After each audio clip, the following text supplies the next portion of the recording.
All right. Chapter 8, There Has Been a Death. Really the only thing was kind of like a big deal yesterday was Mom said, while you're here, you don't talk to anyone. Don't not anybody, not even Henrik's friends, nobody you think you know. Okay, so really, I mean, that's pretty much it. And they were also talking in like code. That was 2 days ago. You were absent yesterday. Yeah, you were absent yesterday. Remember that. Yeah, that was the other. That's the other chapter. They did talk in code, yes, but that was 2 days ago.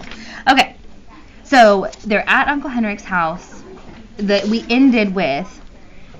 So Anne-Marie was listening to Uncle Henrik and Mama have a conversation. They were supposed to be going to bed. The last sentence says, but there was a difference. In the earlier times, she had always overheard laughter.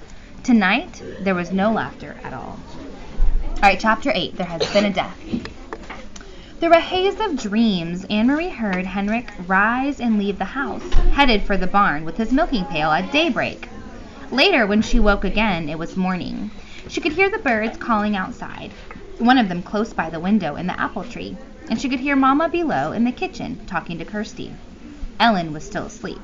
The night before, so shortened by the soldiers in Copenhagen apartment, seemed long ago. Anne-Marie rose quietly so that she wouldn't wake her friend. She pulled on her clothes and went down the narrow curved staircase to find her sister kneeling on the kitchen floor, trying to give the gray kitten trying to make the gray kitten drink water from the bowl. Silly, she said. Kittens like milk, not water. I'm teaching this one new habits, Kirsty explained importantly, and I have named him Thor, for the god of thunder. Anne-Marie burst out laughing. She looked at the tiny kitten who was shaking his head, irritated at his wet whiskers, that Kirsty kept trying to dip his face to the water. God of thunder, Anne-Marie said. He looks as if he would run and hide if there were a thunderstorm. He has a mother someplace who would comfort him, I imagine, Mama said. And when he wants milk, he'll find his mama. Or he could go visit the cow, Kirsty said. Although Uncle Henrik no longer raised crops on the farm, as his parents had, he still kept a cow who munched happily on the meadow grass and gave a little milk each day in return. Now and then he was able to send cheese into Copenhagen to his sister's family. This morning, Anne-Marie noticed with delight Mama had made oatmeal, and there was a pitcher of cream on the table. It was a very long time since she had tasted cream. At home, they had bread and tea every morning. Mama followed Anne-Marie's eyes to the pitcher. Fresh from Blossom, she said. Henrik milks her every morning before he leaves for the boat. And, she added, there's butter too. Usually not even Henrik has butter, but he managed to save a little this time. Save a little from what? Anne-Marie asked, spooning oatmeal into a floured bowl. Don't tell me the soldiers tried to, what's the word? Relocate butter too. She laughed at her own joke. But it wasn't a joke at all. Remember, relocation is the word that they use to take the Jews away and put them in, whatever they're doing. But it wasn't a joke at all, though Mama laughed ruefully. They do, she said. They relocate all the farmers' butter right into the stomach of their army. I suppose that if they knew Henrik had kept this tiny bit, they would come with guns and march it away down the path. Kirsty joined in their laughter, as the three of them pictured a mound of frightened butter under military arrest. The kitten darted away when Kirsty's attention was distracted and settled on the windowsill.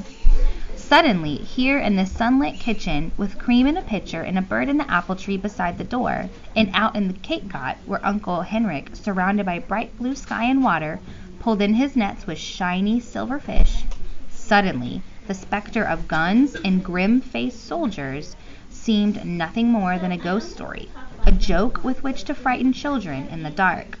Okay, so what they're saying right here is she's like, the sunlit kitchen, Uncle Henrik out catching his fish, like all these little happy things. She's saying the image of like guns and like scary faced soldiers like ready to come and get them. It didn't even seem real. It seemed like a ghost story. It seemed like something that they weren't actually living through.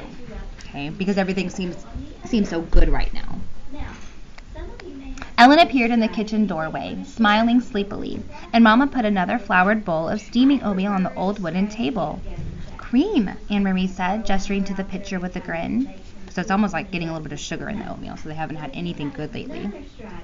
All day long, the girls played out of doors under the brilliant clear sky and sun.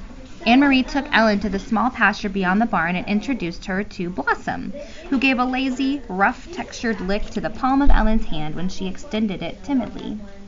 The kitten scampered about and chased the flying insects across the meadow.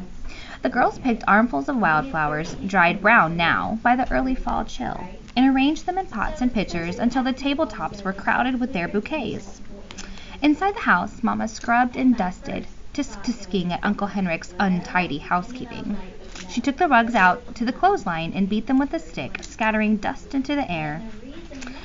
"He needs a wife," she said, shaking her head, and attacked the old wooden floors with the broom while the rugs aired. "Just look at this," she said, opening the door to the little-used formal living room with its old-fashioned furniture. "He never dusts." And she picked up her cleaning rags. "And Kirsty," she added, "the god of thunder made a very small rain shower in the corner of the kitchen floor. Keep an eye on him."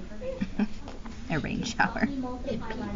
The cat peed in the house. Late in the afternoon, Uncle Henrik came home. He grinned when he saw the newly cleaned and polished house. The double doors to the living room wide open, the rugs aired, and the windows washed. "Henrik, you need a wife," Mama scolded him. Uncle Henrik laughed and joined Mama on the steps near the kitchen door. "Why do I need a wife when I have a sister?" he asked in his booming voice. Mama sighed, but her eyes were twinkling. "And you need to stay home more often to take care of the house. The step is broken, there's a leaking faucet in the kitchen, and..."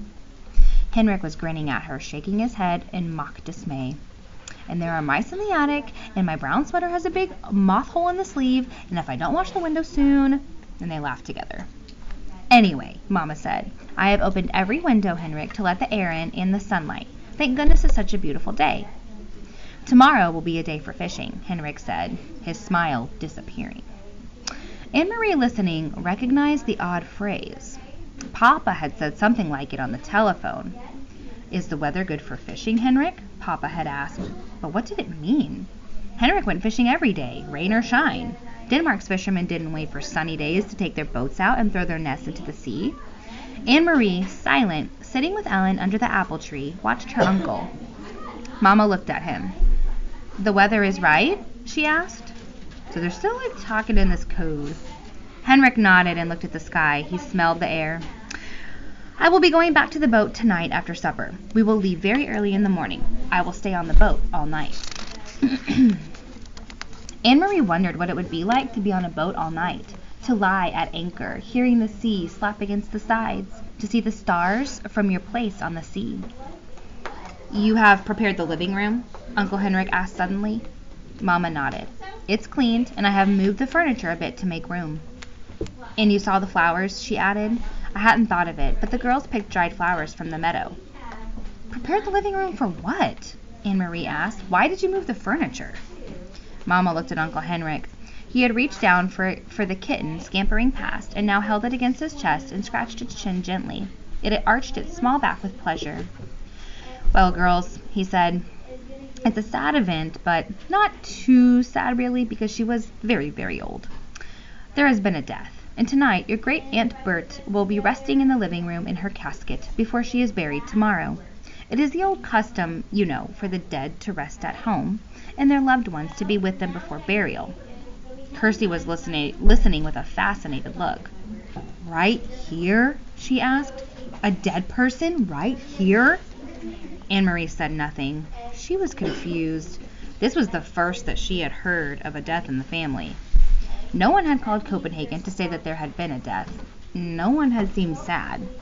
And, most puzzling of all, she had never heard the name before. Great-Aunt Bert?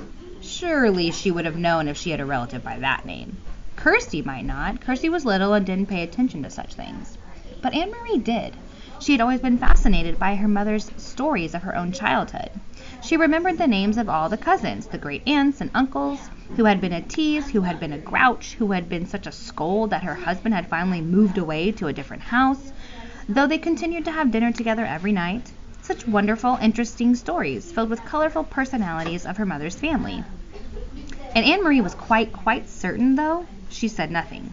There was no Great Aunt Bert. She didn't exist. Okay. So, they're saying it's the Great Aunt. Anne Marie is certain that this person does not even exist. So, we don't know who is telling the truth. We don't know if there really is a Great Aunt Bert or Bertie, or I don't even know. So that's why she's like really confused. Still, it seems like Mama and Uncle Henrik are like, is the weather good? You got the room ready? Like, kind of like still talking a little like code. Okay, I'm gonna put in quotes.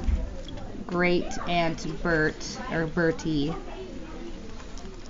It's probably Bert or something. I don't know.